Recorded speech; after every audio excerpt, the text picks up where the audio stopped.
नमस्ते। मैं संदीप कुलकर्णी आप सभी लोगों का इस वीडियो में स्वागत करता हूं। ये बहुत ही अलग टॉपिक मैंने आज लिया हुआ है, how one can do casting at low rates. और इसके बारे में मुझे एक फाउंड्री ने पूछा था। एक फाउंड्री के ओनर के साथ मेरी कुछ गुफ्तगू हुई थी पिछले कुछ दिन पहले।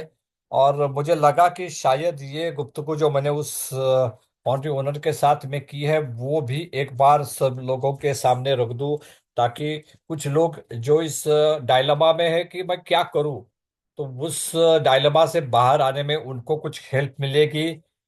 ये बिल्कुल ही अलग सोच हो सकती है, अलग तरीका हो सकता है सोचने का, लेकिन मुझे लगा कि शायद ये कई बार काफी उपयुक्त तरीका है। कई बार इस तरीके से अपनाकर हम अपने आप को ज्यादा बेहतर स्थिति में लेके आते हैं। और शायद इसीलिए मैंने इस वीडियो को बनाया है। आप इसे जरूर अंत तक देखिएगा।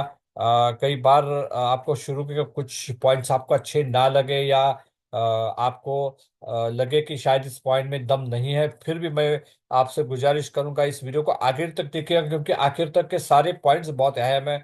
इसमें से कुछ पॉइंट्स अगर भी आप उठाते ले हो, कुछ पॉइंट्स को इम्प्लीमेंट करते हो, तो डेफिनेटली आपको उससे काफी ज्यादा फायदा हो सकता है। मुझे गारंटी है कि इस चीज को अपना कर आप नुकसान में जरूर नहीं जाओगे।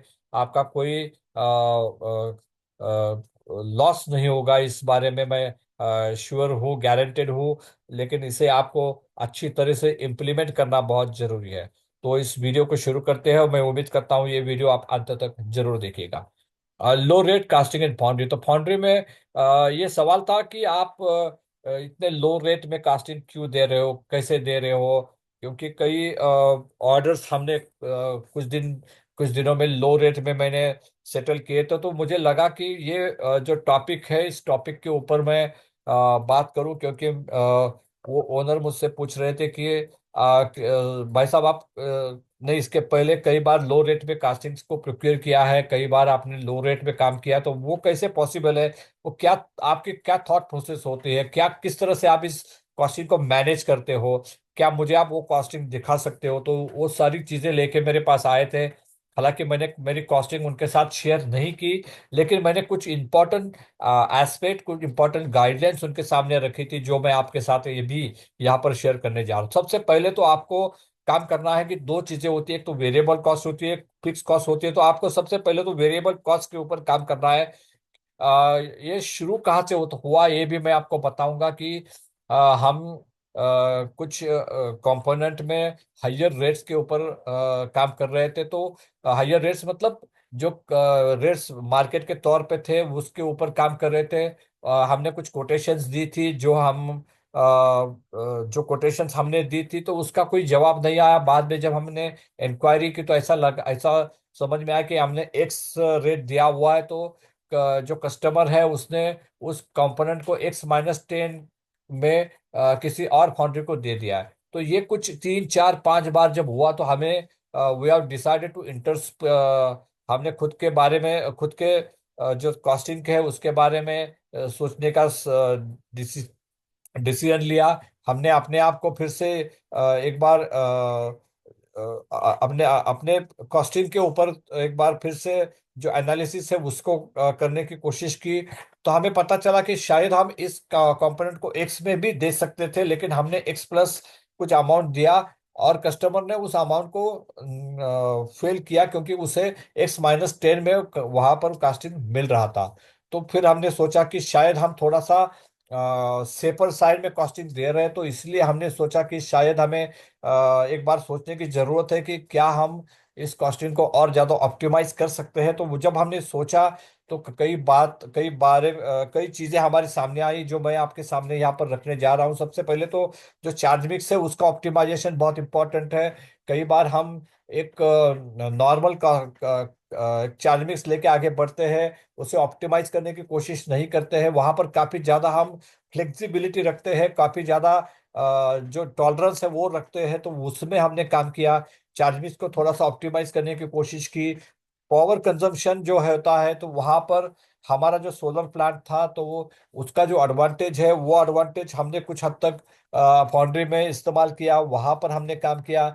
जो हमारे पावर कंजम्पशन हो रहा था एक्चुअली फाउंड्री में, तो उसे हम कम करने के लिए हमारे टीम के साथ बात की, तो वहां पर हम थोड़ा बहुत पैसा बचा सके। फिर third one is was the labour cost. तो लेबर कॉस्ट में भी हमने सोचा कि अगर हम आज जितना प्रोडक्शन कर रहे हैं और हमारी कैपेसिटी को देखते हैं, तो वहां पर हमारे पास स्कोप है। अगर हम फुल फ्लेज प्रोडक्शन करेंगे तो वो जो लेबर कॉस्ट है वो कम हो जाएगी, हमारे ओवरहेड्स कम हो जाएंगे। तो वहां पर एक अपॉर्चुनिटी है कि हम हमारी कॉस्ट को थोड़ा सा वहां पर एब्सॉर्ब कर सकते हैं। तो हमने उस हिसाब से लेबर कॉस्ट और ओवरहेड्स को रखा। यूज ऑफ पावर स्लैब्स, जो पावर में स्लैब्स होते हैं, बीच का जो 6 to 10 का जो स्लॉट होता है जहां पर हाइयर रेट्स होते हैं, तो वहां पर हम अ, अगर फाउंड्री को कम यूटिलाइज करते हैं, वहां पर हम फाउंड्री को थोड़ा, अगर लोड नहीं है तो बंद कर सकते हैं, तो वहां पर हम थोड़े से पैसे बचा सकते हैं। तो उन पावर स्लैब्स का इस्तेमाल हमने इफेक्टिवली करना शुरू किया।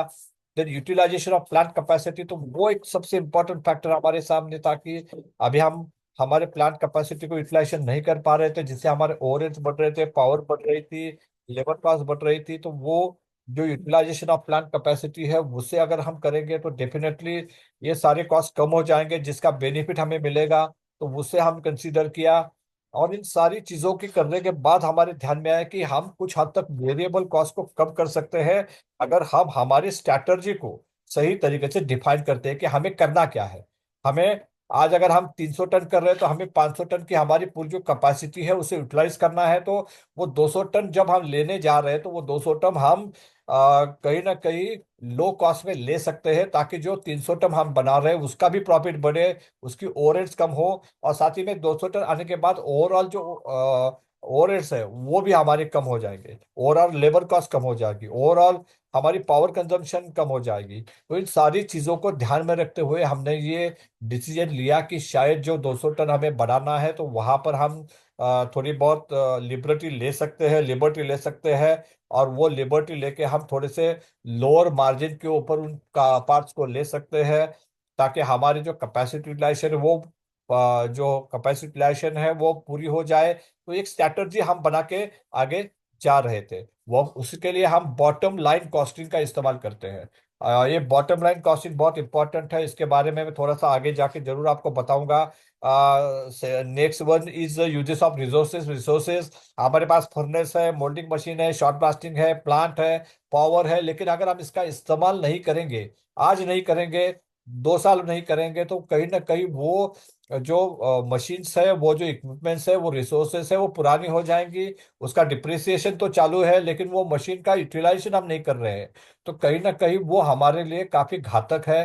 तो जितने जल्दी हम उसका यूटिलाइजेशन करें, फुल यूटिलाइजेशन करें, उतना अच्छा है। उतना ही हमें उससे ज्यादा बेहतर परफॉर्मेंस मिलेगा, उसका उस फायदा हम उतना ज्यादा उठा पाएंगे। तो वो एक इम्पॉर्टेंट फैक्टर था कि रिसोर्सेज को हम पूरी तरह इस्तेमाल नहीं कर रहे थे, उससे हम करना चाहते थे।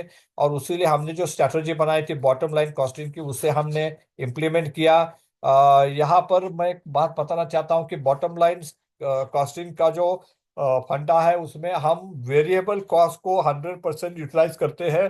वेरिएबल कॉस्ट में से एक भी पैसा हम कम नहीं करते हैं। जो हम काम करते हैं वो फिक्स कॉस्ट के ऊपर करते हैं, क्योंकि फिक्स कॉस्ट जो होती है वो कॉमन होती है, वो वैसे भी हमें हर पार्ट के लिए लगती है। जो हमारी फाउंड्री चले ना चले, 200 टन बनाए, 300 टन बनाओ, 500 टन बनाओ, उसमें ज्यादा फर्क नहीं पड़ता है। तो जब हम 300 टन से 500 टन जाते हैं, तो जो हमारे फिक्स कॉस्ट है या फिर ये जो ओवरहेड्स है, उसमें हम थोड़ा बहुत एडजस्ट कर सकते हैं। अगर हम 10 रुपए ओवरहेड्स बाकी आइटम्स में लगा सकते हैं, तो इस बॉटम लाइन में हम 5 रुपए या 6 रुपए भी लगा के पार्ट को ले सकते हैं, ताकि आपका यूटिलाइजेशन पूरा हो जाए। अगर वहां पर आप 5 रुपए लगाते हो, तो जो 300 टन आप ऑलरेडी कर रहे हो वहां का ओवरेज भी आपका डाउन हो जाएगा। और कहीं ना कहीं ये दोनों चीजें हो सकती है, मैच हो जाएंगी। और वहां पर आपको एक बेहतर कैलकुलेशन मिल सकता है, जिसमें आपका कैपेसिटी यूटिलाइजेशन भी अच्छा होगा, और साथ ही में आपको अपॉर्चुनिटीज मिलेगी। तो ये सारी चीजें हम क्यों कर रहे हैं, why we are doing all this things, ये लो कॉस्ट में लेना या फिर बॉटम लाइन पे काम करना। तो मैं हमेशा एक एग्जांपल देता हूँ उसके लिए कि मेरी मेरा अगर पेट भरा हुआ है, तो मेरे सामने अगर एक सूखी रोटी है तो मैं उसे नहीं खाऊंगा, क्योंकि मेरा पेट पूरी तरह से भर चुका है। Now I am waiting for ice cream और पिज्जा और बर्गर लाइक दैट, क्योंकि मेरा पेट पहले से भर चुका है। लेकिन मेरा पेट अगर भरा नहीं है, मुझे भूख लगी है, तो मेरे सामने अगर सूखी रोटी भी आएगी तो भी मैं उस सूखी रोटी को खाऊंगा, क्योंकि मुझे सर्वाइवल की जरूरत है। I am waiting for survival, मुझे अभी सर्वाइवल जरूरी है, ताकि मैं कल जाके उस आइसक्रीम को या बर्गर को खा सकता हूँ। अगर मैं आज उस सूखी रोटी को नहीं खाता हूँ तो कहीं ना कहीं कल मुझे वो आइसक्रीम या बर्गर नहीं मिलेगा। कल मुझे आके आगे जाके आइसक्रीम या बर्गर के लिए मुझे आज सरवाइव होना बहुत जरूरी है। और मुझे लग रहा है इस वक्त जो भी कंट्रीज इस वक्त स्ट्रगल कर रही है, लो ऑर्डर के लिए स्ट्रगल कर रही है, या फिर कैपेसिटी यूटिलाइजेशन के लिए स्ट्रगल कर रहे हैं, वो उनके लिए बहुत अहम है कि वो सरवाइव कर जाए। अगर आप आज सरवाइव नहीं होंगे, सरवाइव कैसे होंगे? आपकी कैपेसिटी यूटिलाइजेशन करते हुए।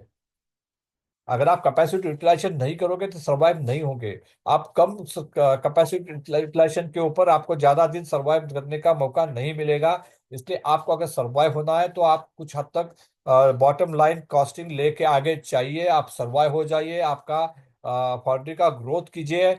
और जैसे जैसे आपका कैपेसिटी फुल होता जाएगा, फिर आप अपनी जो स्ट्रैटेजी है उसे चेंज कर सकते हैं। और जब आप 90% या 95% ऑर्डर बुकिंग पे आते हो, तो फिर आप उस जो बॉटम लाइन कॉस्टिंग को है उसे आप उस स्ट्रेटजी को आप रोक दीजिएगा।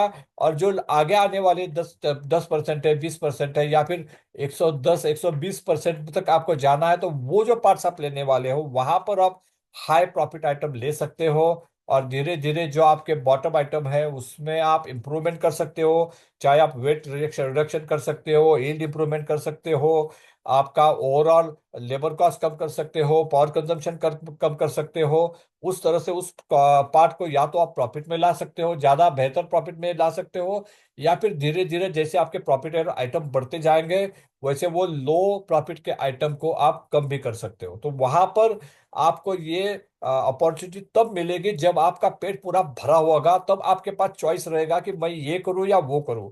जब आपका पेट खाली रहेगा, आपको भूख लग रही है, आपका सर्वाइवल का क्वेश्चन है, आपके पास कोई चॉइस नहीं है। आपके पास एक ही चॉइस है, जो भी काम आ रहा है उसे आप कीजिएगा, बशर्ते आप कैश लॉस में मत जाइएगा। That is very important. आप कैश लॉस में मत जाइएगा। आपको ओवरहेड जो भी मिल रहे हैं, 2 रुपए, 3 रुपए, 5 रुपए, आप उस आइटम को जरूर आगे लीजिएगा, उस आइटम को कीजिएगा, ताकि आप सरवाइव हो जाए मार्केट में। आपके अस्तित्व को बना के रख सकते हैं। और जब आप मौका आएगा, you are waiting for an better opportunity, जो मैंने आखिरी लिखा है, waiting for an better opportunities. तो अपॉर्चुनिटीज का वेट कीजिए, वो जरूर आपके पास आएंगे। एक वक्त आएगा जब आपकी कैपेसिटी फुल हो जाएगी, जब आपके यूटिलाइजेशन फुल हो जाएंगे, आपके रिसोर्सेज सारे काफी अच्छी तरह से आप इस्तेमाल कर रहे होंगे, तब जाके आपके पास एक चॉइस रहेगी कि मैं ये करूं या वो करूं। मैं भाकरी जो सूखी हुई भाकरी है वो खाऊं या आइसक्रीम खाऊं, तब आप आइसक्रीम को हाथ लगा सकते हैं। लेकिन जब आपका पेट खाली है, जब आपको भूख लगी है, आपके पास कोई चॉइस नहीं रहेगी, आपके हो वही सूखी जो भाकरी है उसे खाना पड़ेगा। और इसीलिए मैं हमेशा कहता हूं कि आपको आपकी स्ट्रैटेजी को अपने बिजनेस में हमेशा एक फ्लेक्सिबल रखना बहुत जरूरी है। जितना आप उसे फ्लेक्सिबल रखोगे उतना आपको बेनिफिट मिलेगा, उतना, क्योंकि ये सारी चीजें हैं वो डिपेंडिंग ऑन सिचुएशन है। सिचुएशन क्या है आपके सामने, उसके ऊपर ये सारी चीजें डिपेंड करती है। सिचुएशन अगर आपके फेवर में है तो you have a choice. Situation जब आपके फेवर में नहीं है, you don't have a choice, you have to go as per market. आपको मार्केट की तरफ जाना पड़ेगा। आपको जो आगे पड़ा हुआ है उससे आपको जितना बेहतर या बेस्ट तरीके से आप उसे कर सकते हो, उतना करने में ही आपकी भलाई है। और वही आपको आगे सर्वाइवल करेगा, ताकि आप अपॉर्चुनिटीज जो आने वाली है उसके इंतजार में रह सकते हो। अगर वो नहीं करोगे तो कहीं ना कहीं आपकी हालत नोकिया जैसी हो जाएगी। आपकी हालत जो जेरोक्स जेरोक्स मशीन्स है उसकी तरह हो जाएगी। आपकी हालत, बहुत सारे ऐसे एरियाज है जिसे जैसे कि टेप रिकॉर्डर है, या फिर कुछ हद तक अगर हम बात करेंगे तो कुछ स्कूटर्स है जो हमारे पुराने जमाने में हम देखा करते थे। तो उनकी तरह हो जाएगी अगर आपने इस वक्त अपने स्ट्रैटेजी को सही तरीके से अलाइन नहीं किया। आपने वक्त के साथ अपने आप को नहीं ढाला, नहीं सही तरीके से उसमें आपको ढांच लिया खुद को, तो वो आपके लिए एक बहुत ही मुश्किल घड़ी में आपको लेके जाएगी। तो ये बहुत अहम है। आप अपनी स्ट्रैटेजी को डिसाइड कीजिएगा, अपने स्ट्रैटेजी को उस तरह से बनाइएगा ताकि आप सरवाइव होके आगे आने वाले बेटर अपॉर्चुनिटी का इंतजार करें और अपने ग्रोथ के लिए आगे जाए। मैं उम्मीद के साथ कि ये वीडियो आपको पसंद आया होगा। मैं इस वीडियो को खत्म करता हूँ। उम्मीद है कि ये जो लो रेटिंग, लो कॉस्ट कॉस्टिंग है, लो रेट कॉस्टिंग है, ये वीडियो आपको पसंद आया होगा। आपको इससे काफी सारे इनपुट्स मिले होंगे जो आपको काफी फायदेमंद होंगे, और आप इसे इस्तेमाल करोगे, आपके स्ट्रैटेजी को रिवाइज करोगे और आगे जाके एक बेहतर फाउंड्री बनने के लिए सरवाइव करोगे। इस उम्मीद के साथ मैं इस वीडियो को खत्म करता हूँ। आपका बहुत बहुत शुक्रिया। Thank you very much.